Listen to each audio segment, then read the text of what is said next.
ಬೆಂಗಳೂರಿನಲ್ಲಿ 49 ಲಕ್ಷ ಮತದಾರರು ಇದೀಗ ಡಿಲೀಟ್ ಆಗಿದ್ದಾರೆ. ಎಸ್ಐಆರ್ ಪ್ರಕ್ರಿಯೆ 49 ಲಕ್ಷ ಮತದಾರರಿಗೆ ಇದೀಗ ಫುಲ್ ಶಾಕ್ ಎದುರಾಗಿರುವಂತದ್ದು.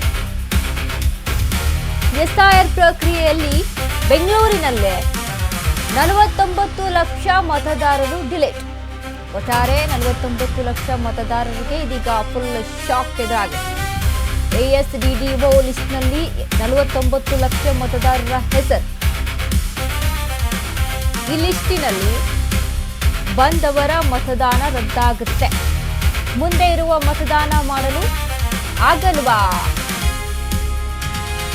ಮುಂದೆ ಇವರು ಮತದಾನ ಮಾಡಲು ಆಗಲ್ವಾ ಅಂತ ನೋಡಿದ್ರೆ ಗೃಹಲಕ್ಷ್ಮಿ ಸೇರಿ ಸರ್ಕಾರಿ ಸೌಲಭ್ಯಗಳು ಸಿಗಲ್ವಾ? ಹಾಗಾದ್ರೆ ಅಮೂಲ್ಯವಾದ ಮತದಾನ ಕಳೆದುಕೊಳ್ತಾರಾ ಈ ಲಿಸ್ಟಲ್ಲಿ ಇರುವಂತವರು? ಈ ಎಲ್ಲದಕ್ಕೂ ಕೂಡ ಇಲ್ಲಿದೆ ನೋಡಿ ಕಂಪ್ಲೀಟ್ ಮಾಹಿತಿ. ನಿಮ್ಮ ಅಶ್ವವೇಗ ನ್ಯೂಸ್ ನಲ್ಲಿ ಸಂಪೂರ್ಣ ಡೀಟೇಲ್ಸ್ ಅನ್ನ ಕೊಡ್ತಾ ಇದ್ದೀವಿ. ಒಟ್ಟಾರೆಯಾಗಿ ಎಸ್ಐಆರ್ ನಲ್ಲಿ 49 ಲಕ್ಷ. ASDDO ಅಬ್ಸೆಂಟು, ಶಿಫ್ಟಿಂಗು, ಡೆತ್ ಆದವರು ಯಾರೆಲ್ಲ ಇದ್ದಾರೆ ಅಥವಾ ಬೇರೆ ರಾಜ್ಯದಿಂದ ಬಂದವರು, ಇವನ್ನೆಲ್ಲವನ್ನ ಕೂಡ ಪರಿಗಣಿಸಿ ಇಲ್ಲಿ ಒಟ್ಟಾರೆಯಾಗಿ ASDDO ಲಿಸ್ಟ್ನಲ್ಲಿ 49 ಲಕ್ಷ, ಅದರಲ್ಲೂ ಬೆಂಗಳೂರಿನಲ್ಲೇ 49 ಲಕ್ಷ ಮತದಾರರ ಹೆಸರು ಉಲ್ಲೇಖ ಆಗಿದೆ ಈ ಒಂದು ಲಿಸ್ಟ್ನಲ್ಲಿ. ಹಾಗಾದ್ರೆ ಈ ಲಿಸ್ಟಲ್ಲಿ ಇರೋರಿಗೆ ಮುಂದೆ ಸೌಲಭ್ಯಗಳು ಸಿಗುತ್ತಾ ಸಿಗಲ್ವಾ? ಗೃಹಲಕ್ಷ್ಮಿ ಸಿಗುತ್ತಾ ಸಿಗಲ್ವಾ? ಅಥವಾ ಮುಂದೆ ಇವರು ವೋಟ್ ಹಾಕಂಗೆ ಇಲ್ವಾ?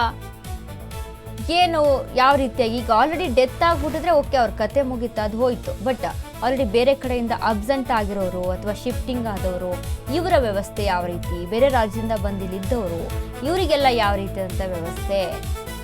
ಎಸ್ಐಆರ್ ಪ್ರಕ್ರಿಯೆಯಲ್ಲಿ 49 ಲಕ್ಷ ಮತದಾರರಿಗೆ ಇದೀಗ ಫುಲ್ ಶಾಕ್ ಅನ್ನ ಕೊಡಲಾಗಿದೆ.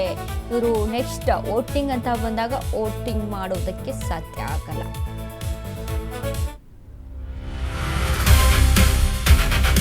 ಚುನಾವಣಾ ಆಯೋಗದಿಂದ ಸ್ಫೋಟಕ ಮಾಹಿತಿ.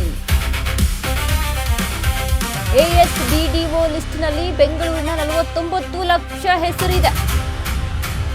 ಬೆಂಗಳೂರಿನಲ್ಲಿ 1,03,00,000 ಮತದಾರರು ಇದ್ದು 49 ಲಕ್ಷ ಮತದಾರರ ಹೆಸರು ಡಿಲೀಟ್ ಸಾಧ್ಯತೆ ಇರುವಂತೆ.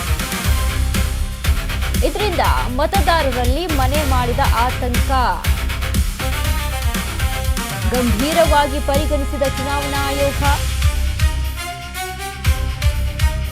ಅರ್ಹರ ಹೆಸರು ಕೈ ಬಿಡದಂತೆ ಮುಂಜಾಗ್ರತಾ ಕ್ರಮವನ್ನ ತೆಗೆದುಕೊಳ್ಳಲಾಗಿದೆ. ಈಗ ಏನು ASDDO ಲಿಸ್ಟ್ನಲ್ಲಿ 49 ಲಕ್ಷದ ಜನರ ಹೆಸರು ಅಲ್ಲಿ ಸೇರ್ಪಡೆ ಆಗಿದೆಯಲ್ಲ, ಅದರಲ್ಲಿ ಅಬ್ಸೆಂಟ್ ಇದ್ದವ್ರದ್ದು, ಈಗ ಆಲ್ರೆಡಿ ಅಬ್ಸೆಂಟ್ ಇರ್ತಾರೆ ಅಂಥವ್ರು ಕೂಡ ಅದರಲ್ಲಿ ಸೇರ್ಪಡೆ ಆಗಿರ್ತಾರೆ. ಅಂಥವ್ರದ್ದು ಮತ್ತೆ ಪರಿಷ್ಕರಣೆ ಮಾಡಲಾಗುತ್ತೆ. ಮತ್ತೆ ಅದಕ್ಕೆ ಈಗ ಯಾರ್ಯಾರ ಹೆಸರು ಪರ್ಟಿಕ್ಯುಲರ್ ಆಗಿ ಬಂದಿರುತ್ತಲ್ಲ ಅವ್ರನ್ನ ಅಲ್ಲಿ ಮತ್ತಷ್ಟು ವಿಚಾರಣೆ ಮಾಡಲಾಗುತ್ತೆ. ಸೊ ಹಾಗಾಗಿ ಅರ್ಹತೆ ಇದೆಯಾ ಇವರಿಗೆ? ಮತದಾನ ಮಾಡೋದಕ್ಕೆ ಅರ್ಹತೆ ಇದೆಯಾ? ಇವರು ನಮ್ಮ ಕರ್ನಾಟಕದಲ್ಲಿ ಮತದಾನ ಮಾಡ್ಬೋದಾ? ಇವೆಲ್ಲವನ್ನ ಕೂಡ ಪರಿಗಣಿಸಲಾಗುತ್ತೆ. ಈಗಾಗಲೇ ನೋಡಿ ಕೆಲವೊಂದಿಷ್ಟು ರೀಸನ್ಸ್ಗಳಿಂದ SIRಗೆ ಎಷ್ಟೋ ಜನಕ್ಕೆ ಪ್ರಕ್ರಿಯೆ ಗೊತ್ತೇ ಇರೋದಿಲ್ಲ, ಅಥವಾ ವಿಒಗಳು ನಮ್ಮ ಮನೆಗೆ ಬರ್ತಾರಾ, ಅದು ಈ ರೀತಿಯಾಗಿ SIR ಪ್ರಕ್ರಿಯೆ ನಡೆಯುತ್ತೆ ಅನ್ನೋದು ಕೂಡ ಗೊತ್ತಿರೋದು. ಹೀಗಾಗಿ ಒಂದಿಷ್ಟು ಅಬ್ಸೆಂಟ್ಸ್ಗಳು ಕೂಡ ಆಗಿರುತ್ತೆ. ಅವೆಲ್ಲವನ್ನ ಪರಿಗಣಿಸಿ ಫೈನಲ್ ಡಿಸಿಷನ್ ಅನ್ನ ತೆಗೆದುಕೊಳ್ತಾರೆ.